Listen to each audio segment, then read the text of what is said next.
Alrighty, we're in Isaiah. We're in chapter 14 and verse 3. Let's begin with a short prayer. Father, we ask your blessing upon the people who are working on the oil spill in California and the protection of the people who are working there, as well as the protection of the communities that live around the beaches there. We ask this in the name of Jesus the Lord. Amen. Okay. Now, what we're going through here is, I guess I would say, a series of celebrations of the defeat of the countries that have come against Israel. We began with Babylon, but a number of them. So we begin here. The verse, he says, "When the Lord has given you rest from your suffering and torment, and the hard servitude to which you have been subjected, you will raise this satire on the king of Babylon and say." So he says that, first of all, he's saying, this is all going to end. And when this all ends, then you will have a satire on the king. And this is what the satire goes. He says, "How did the tyrant end, and how did his oppression end?" Now, again, it's hard for us to imagine that Babylon had conquered all these places. Babylon was this huge mountain built in the middle of a valley and was far and away the most powerful thing anyone had seen up to that point. It was just very, very, very powerful. And what God has told the Jews through this thing is that it will end and it'll be over with.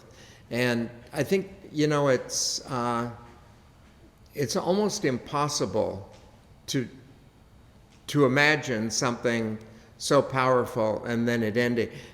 I'll give you an example that I may have told you this story, but there was a Jewish rabbi in Auschwitz who was the next person to go into the ovens. I think at the end they wanted to get rid of as many people as they could. So while they were gassing the ones here, they were putting living ones in the ovens. They were just getting rid of everyone as fast as they could. And he was the next in line when suddenly the German troops decided to leave, because I think the Russians liberated Auschwitz, didn't they? So anyway, the Germans wisely got out of there. And when they got out, he was next in line. And he was on a TV show, and they were doing an interview with him. And one of the things that came out in the interview is that he's now an atheist. He doesn't believe in God. And the interviewer says, "How could you be the next one in line and be delivered by God and not have this wonderful, powerful faith?" And what the rabbi said was, he said, "How can you worship a God who would let millions of people go into the ovens before he delivered someone?"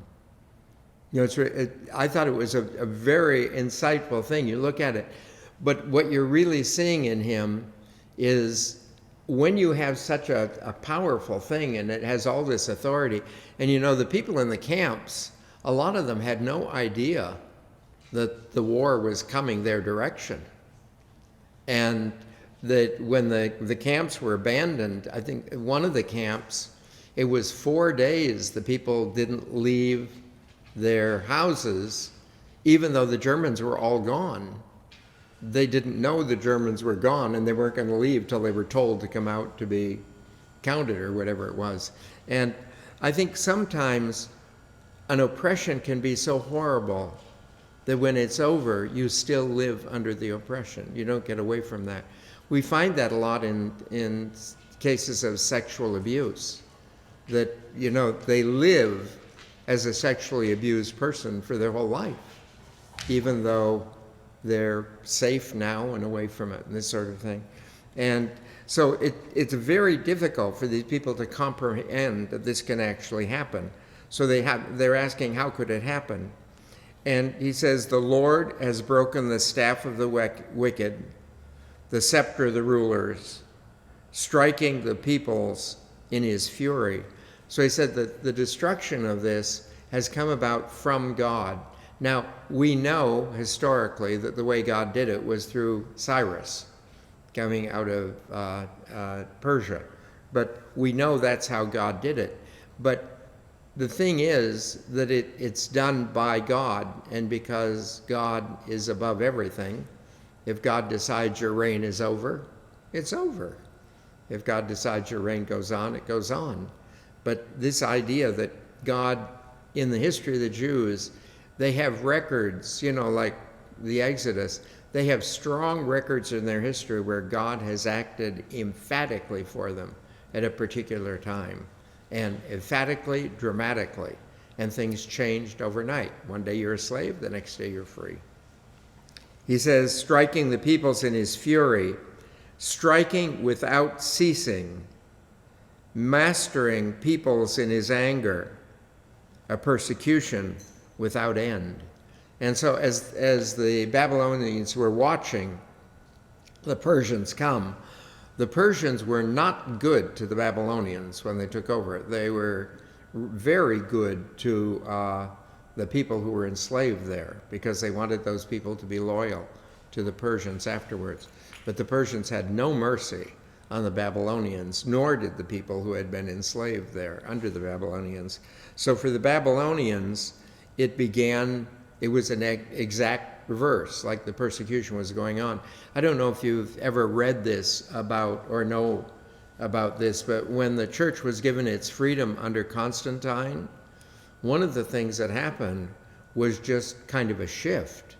And Christians began to burn down temples and began to loot temples, break statues, this sort of thing. In fact, that's probably where the Ark of the Covenant was lost. The Ark of the Covenant was taken to Rome by one of the Pompey, I think. But anyway, pardon? Titus?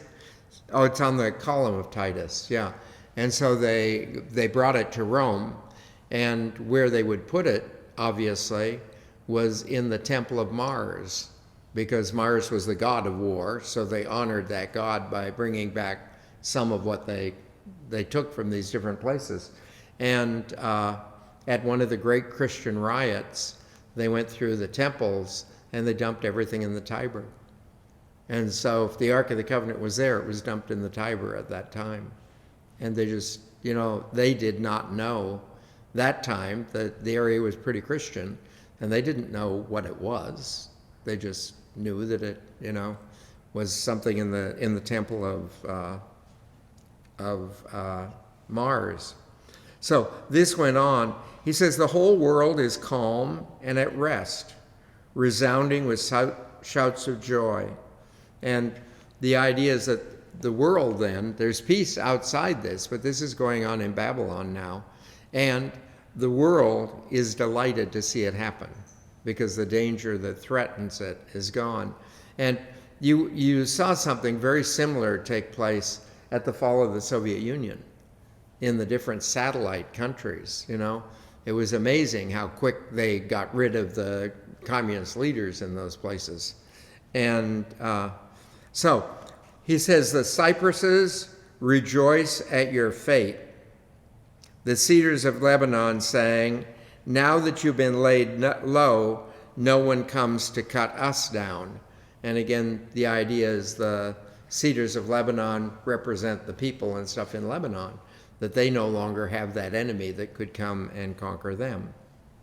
He says, Sheol below is astir for you to greet you on your arrival. Sheol, we often, the way we read it, it's because of our concept of everlasting life. Because of our concept of everlasting life, we look at Sheol as basically hell, okay? But Sheol in the ancient world simply means to be dead. You enter the realm of death, okay? So it wasn't a matter of being alive there or anything. It's not heaven, it's not hell, it's not nothing. It's just you're dead, Sheol. So Sheol is waiting. Sheol has marked all the people from Babylon out, knows they're coming, is awaiting their arrival. He has roused up the shades to greet you, all the rulers of the world. And the shades, again, that comes from the Greek thing with regards to the netherworld. And again, it's not so much an idea of everlasting life as it is just a place of death. And I'd like you to notice how this goes on. It says, await you, all the rulers of the world, raised up from your thrones, all the kings of the nations. And the idea here is one of the basic things in our understanding, which is why we use readings and stuff on Sundays, that the actions of God in history do not so much show you what God has done as show you who God is. So what they're saying, this is the guy who tossed down Pharaoh, this is the guy who tossed down Babylon, this is the guy who reacts against bad leadership. And basically, whether it's kings or whatever, God stands against the injustice of rulers.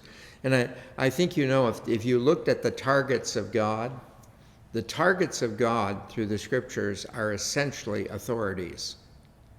That an authority that uses the authority well, someone like David or Solomon in the beginning of his reign and stuff, the Bible is endless in their praise of them. Or the high priests that were loyal and this, endless in their praise.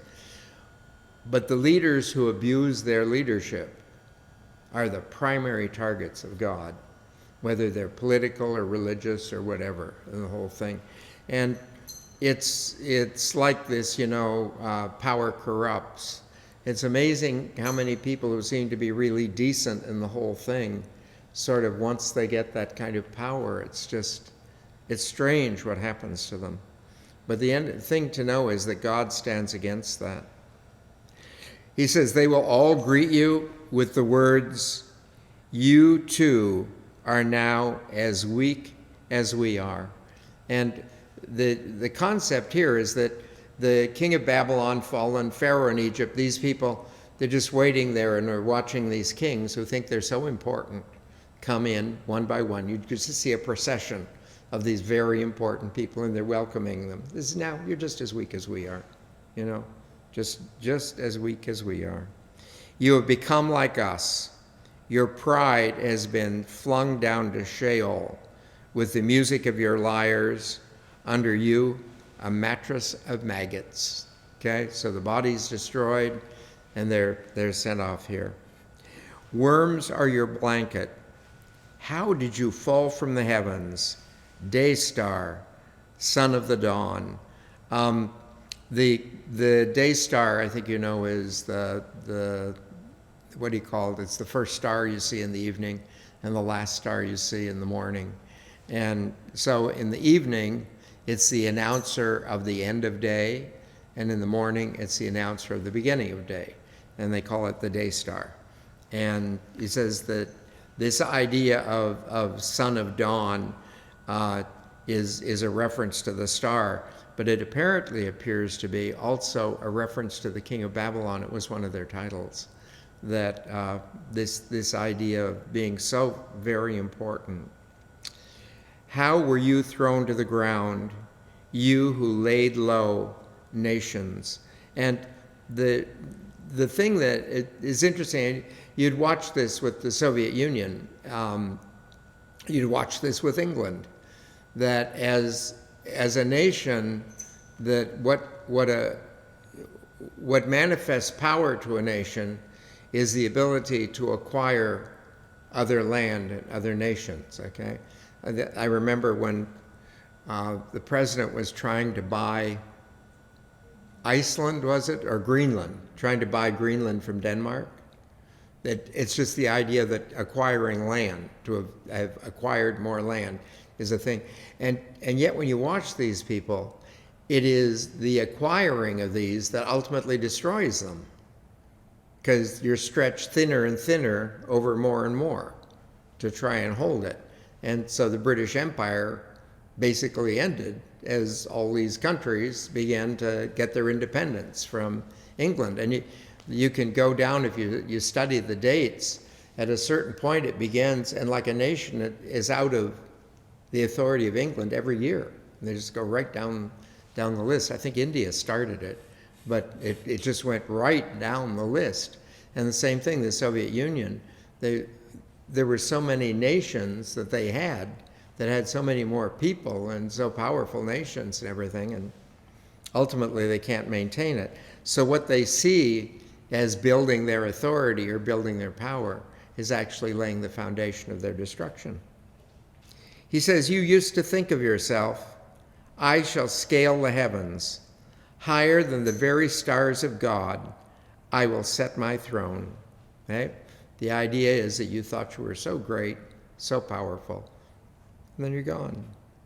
I shall sit on the mount of the assembly, far away to the north.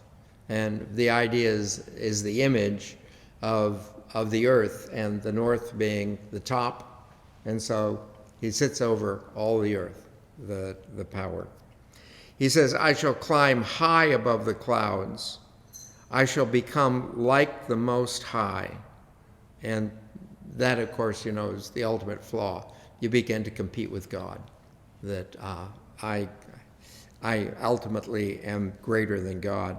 And I think it's amusing when you hear that in the voice of an authority.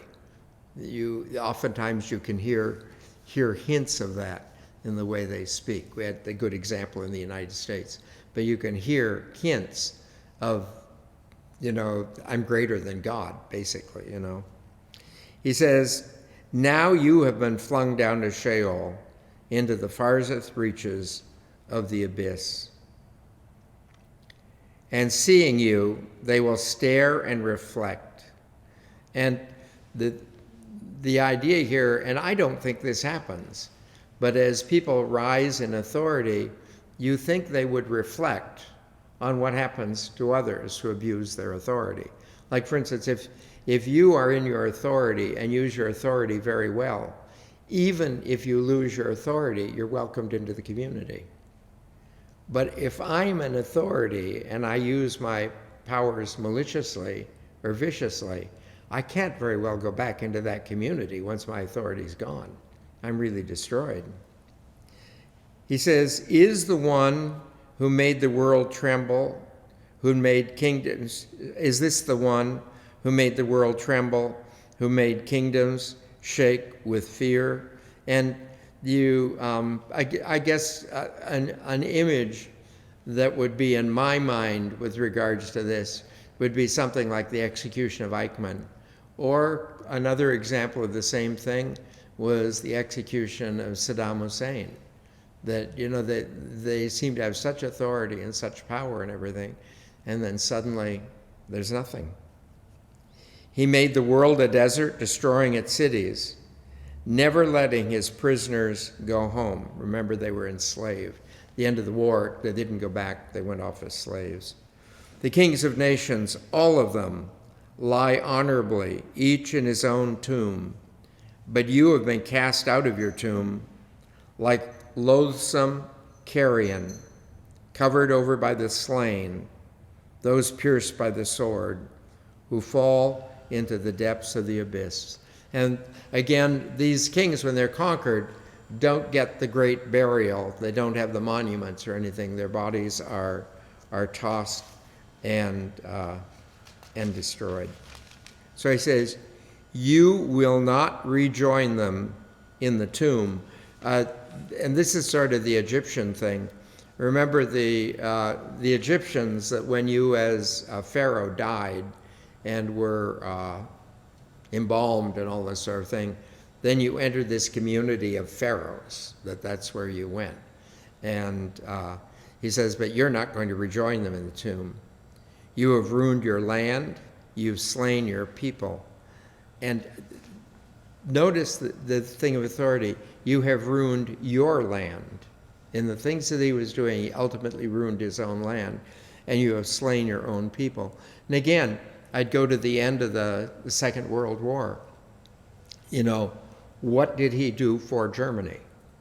Look at pictures of Germany at the end of the war. I mean, I doubt if there was a whole building standing almost in the entire country. And that's what he'd done. The offspring of the wicked leave no name forever. And this is most important. He says that these people are forgotten, and they're really lost. And in the ancient tradition, the primary, what do you want to call it, monument you had was that people repeated your name and told your stories. And in Jewish families, it was most important that people did that. And we do that in the church, I think, better than anyone else with the ideas of the lives of the saints and stuff like that. But in the Jewish community, they certainly do it in their historic figures in the Bible. But in families, they recall, recent relatives and this sort of thing, and it's all part, actually, of the Passover thing. He says, make ready to slaughter his sons for the guilt of their father. And again, if you look at the kings as they rise, they want to place their descendants on the throne and have, the people who follow them and this sort of thing. One of the things that happened in Germany was the Führer wanted that his children essentially were the SS. And he says, and they would rule and govern, and the people who would follow him in authority would be generals who would come out of the SS and would rule that way. But of course, they don't. Never shall they rise to conquer the world and cover the earth with their cities. And so the idea that Babylon would never again rise to do this sort of thing. He says, I will rise against them, declares the Lord Sabaoth, and deprive Babylon of name, remnant, offspring, and prosperity, declares the Lord. I shall make of it a haunt of hedgehogs, a swamp. I shall sweep it with the broom of destruction, declares the Lord Sabaoth. And to this day, Babylon has not been rebuilt. I don't know if it ever will be, but Babylon has not been rebuilt. Now he turns to Assyria. The Lord Sabaoth has sworn an oath, saying, as I have planned, so shall it be. As I have decided, so shall it occur. And the idea here, which is one of the basic themes in Isaiah literature, is the sovereignty of God. So what God declares will be, ultimately will be. And when we read the scriptures, the thing to know is that the great prophecies of the victory of holiness and the unions of people and the gatherings of all, they are inevitable. I think the way we live and the way we follow God's commands or ignore them, we determine how quick or how long it's going to take. But the goal that God has pronounced is inevitable. It will ultimately happen. And I think that's really important, particularly in Roman Catholic tradition, to remember with regards to sacraments. Like when you were baptized, God promised you will live forever. So you have to go through your life, you go through the problems, you go through the difficulties, you go through all, but ultimately, you are going to live forever. And in the Eucharist, we have the same promise. That's why, for instance, at a funeral, we use water, blessing the body and stuff, to remember baptism. And a funeral should be celebrated at a Mass, because with the communion, we're celebrating the fact that that's the promise of everlasting life. The two things that guarantee your life are your baptism and the Eucharist. And those things the scriptures are very clear. Jesus said, whoever is born again of water and the Spirit will live forever. No qualifications, nothing. And anyone who eats my body and drinks my blood lives forever. There's no qualifications, it's just to be involved in this. And so this idea of understanding that when God declares it, then it's going to happen. He says, in my land I shall break Assyria. On my mountains I shall trample him down. Then his yoke will be removed from upon them, and his burden lifted from their shoulders. Now, when he's talking about destroying Assyria, for the Jews, essentially at this time, the destruction of Assyria basically means that God's stronger than the one who destroyed Babylon. So he goes, even further, that he's stronger than Assyria, stronger than Babylon. And ultimately, Assyria too will become a real threat in Israel. And then this will come to have another meaning. But at this time, it's just the idea that God's power is over them. This is the plan for the entire earth. This, the hand outstretched over all the nations. So God ultimately intends to destroy all bad leadership, okay? And in sections, I don't know if Isaiah does a lot of it. Jeremiah puts a lot of it at the church, but Isaiah tends to put more of it at government. But ultimately, bad leadership will be destroyed. And then he says, for the Lord Sabaoth has decided. Sabaoth, incidentally, means up on the mountain.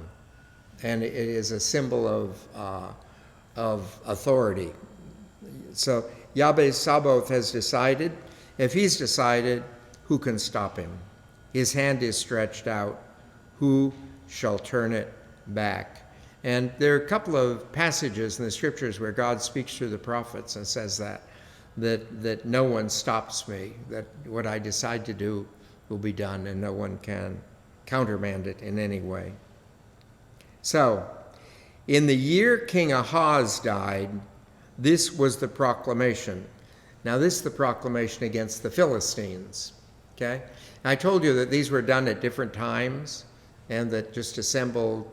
I don't know how they decided to assemble them because they don't seem to be in any kind of order.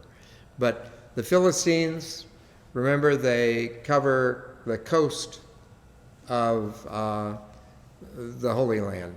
The Philistines were the people who, Phoenicians, and they invented the rudder and the compass, and they basically controlled the rim of the Mediterranean.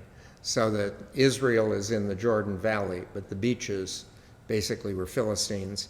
And I think if you remember the stories of David and stuff, they had lots of wars with the Philistines. So, do not rejoice, all Philistinia, that the rod which struck you is broken. For from the stalk of the snake will come up forth a viper. Its offspring will be a flying serpent of fire. So he says, don't rejoice at the destruction of Assyria, which was a threat to the Phoenicians. Don't rejoice at that, because the rod which struck you is broken. The Assyrians, the rod that was striking you is broken. Don't rejoice in that. For from the stalk of the snake will come forth a viper. And the idea is the destruction of the Philistines, the destruction of the Assyria is going to cause other countries to rise in authority. And particularly the one that came up around this time was Egypt again began to move. But the idea here is that don't think that the destruction of this is the end. And I should mention that in the scriptures, they use viper oftentimes for almost any poisonous snake, although specifically the pit viper. And the pit viper is very, very dangerous in desert areas because the pit viper actually travels under the sand. And it's got a body that looks like sand, and it stays under the sand because the hottest part of the desert is right on the sand business. So it stands under, and it has two things. You can sometimes see them moving through the, the sand. And it has one of the worst bites possible. And I think most of the really serious poisonous snakes are in the viper family. But anyway, this is one that's in Israel.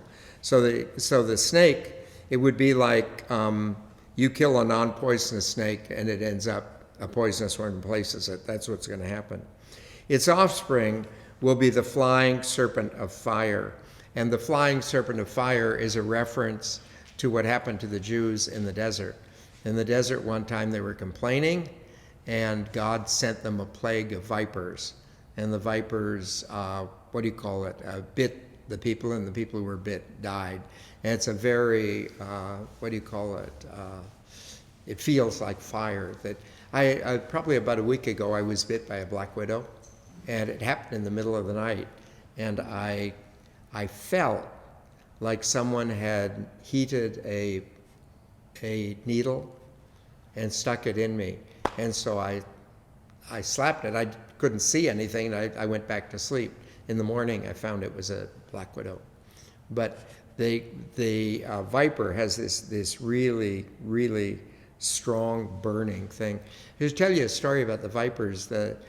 There was a team I think they were in Egypt, working with the tombs in the Valley of the Kings, and a sandstorm came up. So they all went in their tent and waited for the sandstorm to end. And when the sandstorm ended and the light came up and they could see a little bit in the tent, they hadn't opened the doors of the tent at all, because I think they'd be partly buried. They'd have to get that out. But when they started to get up, they suddenly noticed the whole floor was undulating, and it was all pit vipers that had sought some kind of safety underneath the tent while this was going on. So there were a lot of them around, but they had never seen one at all until that time. So he says, "The poor will graze their flocks in my pastures, and the needy will lie down in safety." This idea of overthrowing authorities is always coupled with the idea that God will care for the needy and the helpless. And I think if you're a person in leadership, you have the opportunity to sort of participate with God in the care of the helpless, or be cast away so God can care for the helpless through someone else. That's kind of how it works. He says, "I will make your stock die of hunger, and then slaughter what remains." So the threat that it's going. He says, "Howl, gate, shriek, city, melt away all Philistinia. For a smoke is coming from the north, and there are no deserters in those battalions." In the ancient world, the saying used to be that a battle is always won by the army that thinks they'll win it. And the reason is, if you go into this battle and you think you're going to win it, you're going to fight on, no matter how terrible it is. And if you think you're going to lose it, you're going to get out of there as quick as you can. So an army that was not convinced they would win would gradually evaporate during the battle. And so the victory went to the army that thought they could win. And that's why that's that great tradition of having the general give some huge rallying thing right at the beginning to convince them. And there's some really famous battles in history where great generals have been able to rally people who were very, very weak as themselves, as against their enemy. And when they came on, they so terrified the enemy by their conviction that they could win that ultimately the enemy began to dissipate. At that time in history, the end of a war did not mean you would be exchanging prisoners. The end of the war was slaughter. So it says, he says, "What reply will be given to the envoys of the nation? That the Lord founded Zion, and there the poor of his people can find refuge." He said, what reply will be given to all these people? And what he's basically telling Israel to do, and we're going to see that more particularly in the next thing about Moab, but what he's basically saying is, even though the Babylonians enslaved the Jews had a duty to accept the Babylonians who got away. And even though these different things, the Jews had an obligation in front of God to care for the refugees from these other people because God cared for them. Okay, so God cared for them, so their obligation was to them because they were refugees, not because they were Babylonians, not because they were, whatever they were. And so we go on now about Moab. And notice there were several cities they're going to mention here. Moab was a very powerful place, never more powerful than Israel. Moab was never that powerful. But whenever Israel was captured by another country, then Moab would send in little raiding parties and would harass Israel through the whole thing. But they never mounted an army and conquered Israel. That never happened. The only place that we know of Moab today is Petra. Petra is part of ancient Moab, and that's the only thing that remains of Moab. Now, I don't know how many of you have been to Petra, but if you go to Petra, and after you see the carvings, everything that everyone goes to see, if you go back behind that, you find lots of tombs. It was a cemetery area behind it.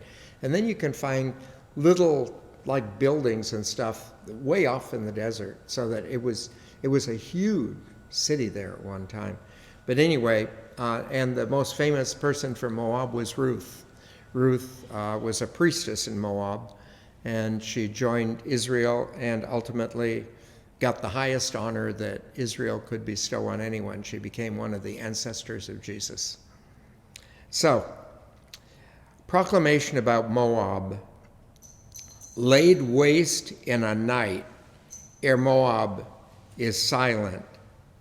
Laid waste in a night, Kir Moab lies silent.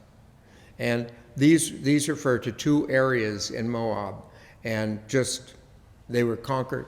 That sometimes a conquering army would just take over a thing and move. It was not a big deal to take over some of these places, and so they would just go through them. He says, the daughter of Dibon climbs to the high places to weep on Nebo, and in Medeba, Moab laments. Nebo is a mountain, and incidentally, Nebo is the mountain on which Moses is buried, and it overlooks Jericho. Okay, every head shaven, every beard cut off. In the streets, they wear sackcloth. To shave your head or to shave your beard in most of the ancient world was a sign of mourning. And so the men very seldom shaved. The place where you find shaving is something like Rome, among the very wealthy, but it's not the sort of thing that was easy in those days. They didn't have electric razors. Most of them didn't. So on their roofs and in the squares, everyone is lamenting, and everyone collapses in tears. The devastation then is complete. Heshbon, Elika are crying out in distress. Their voices are heard as far as Jarhash. The warriors of Moab are shaking. His soul trembles with fear. So if the warriors are shaking, understand they don't think they're going to win. So they are going to lose. You can see this right at the beginning. My heart wails for Moab. In flight to Zoar, Elgiah Shalashish. Zoar is the city to which Lot fled when he left Sodom and Gomorrah. They climb the slope of Luth, weeping as they go. On the road to Horadam, they cry destruction. This Horadam is the area, it's actually very close to Israel. It's outside, Jerusalem. It's down southeast of Jerusalem, okay? The waters of Nimrim have become a wasteland. The grass dried up, plants withered away, no greenery remains. And particularly in these areas like Israel, when they would conquer an area, they would cut down all the trees. And they would do it for two reasons. Number one, I think, trees are what bring rain. And so in the desert areas, the more trees, the better.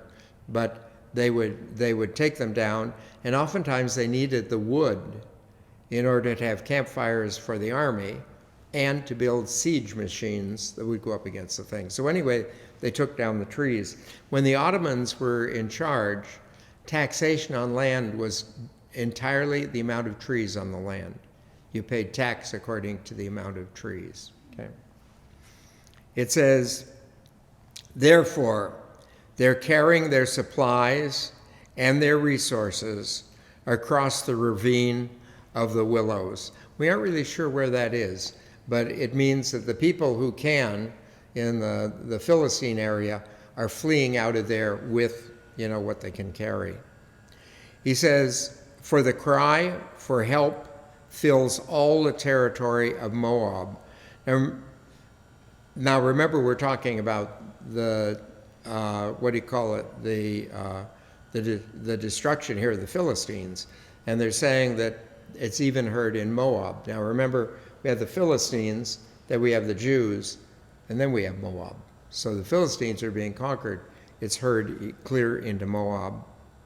They're wailing as far as El-Galim and Beer-Elim.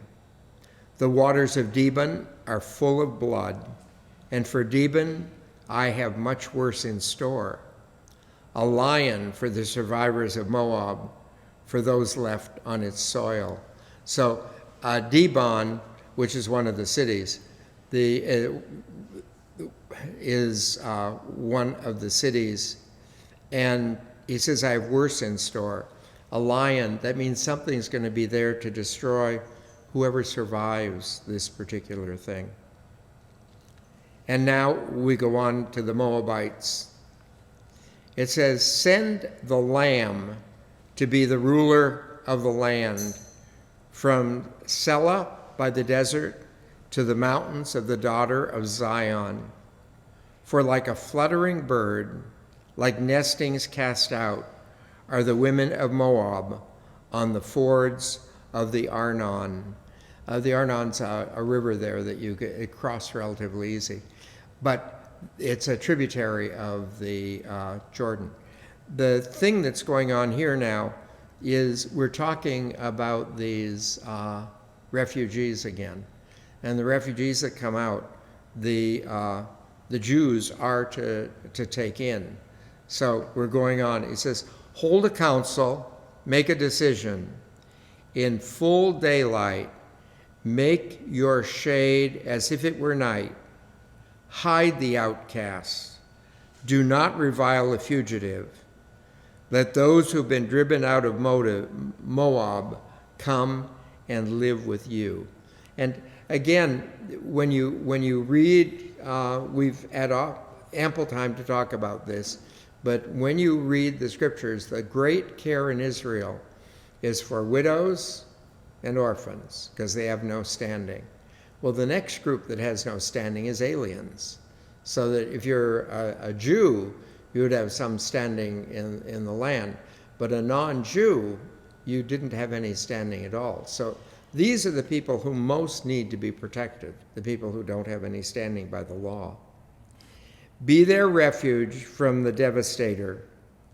Once the oppression is past and the devastation has stopped, and those now trampling on the country have gone away, a throne will be established in faithful love, and on it will sit in constancy. And on it will sit in constancy within the table of David, a judge seeking fair judgment and pursuing righteousness. So this judge, obviously from Moab, what they're describing here, this judge is probably an ambassador. And the ambassador is in the tent of David, in the authority of Israel. So that if they take care of Moab during this time of trouble, then ultimately they can have the peaceful relationship with Moab. I think it's very interesting that if you looked, during the Cold War, The strongest allies the United States had in the Cold War were Japan and East and West Germany. And it's because of the way we treated them after the war.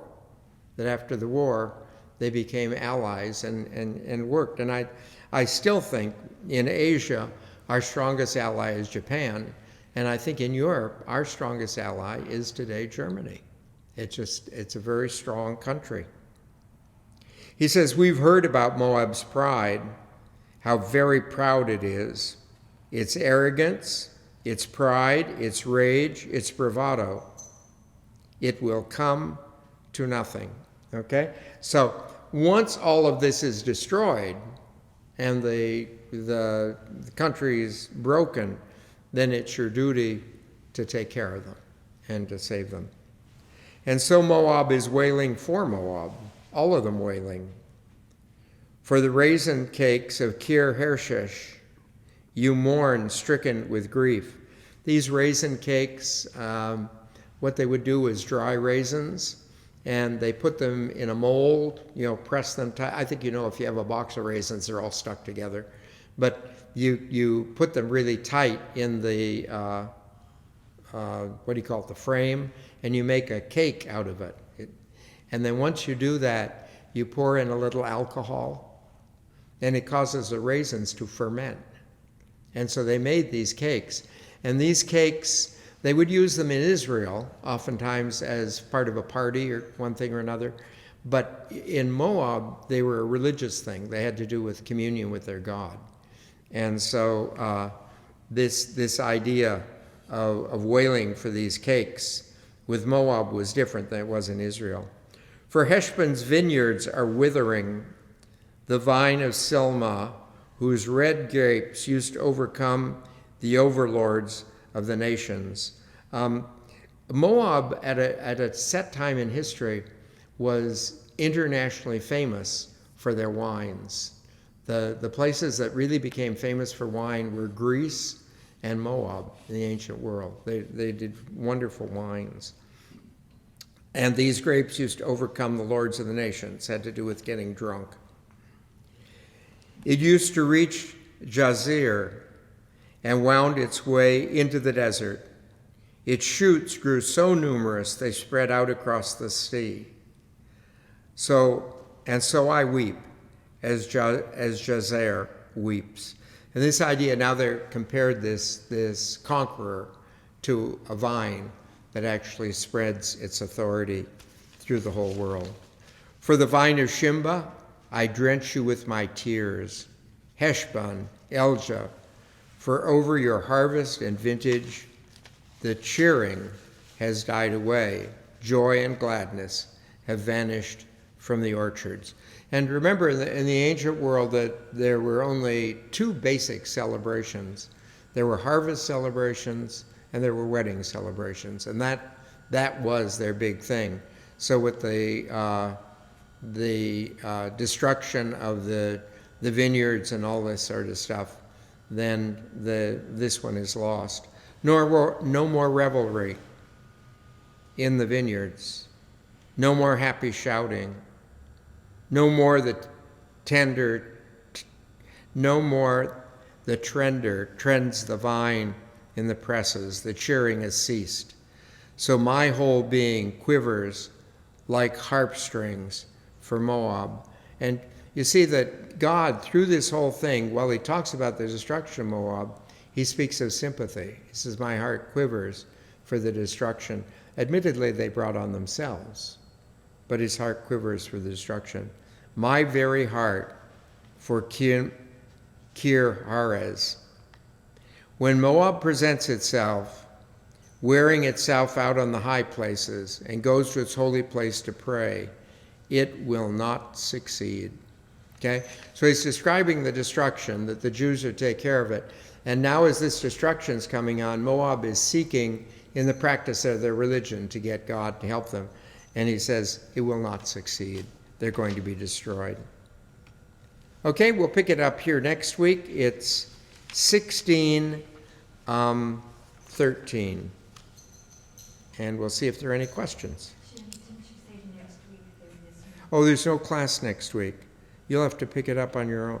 No, we'll have class the following week. I'm gone next week.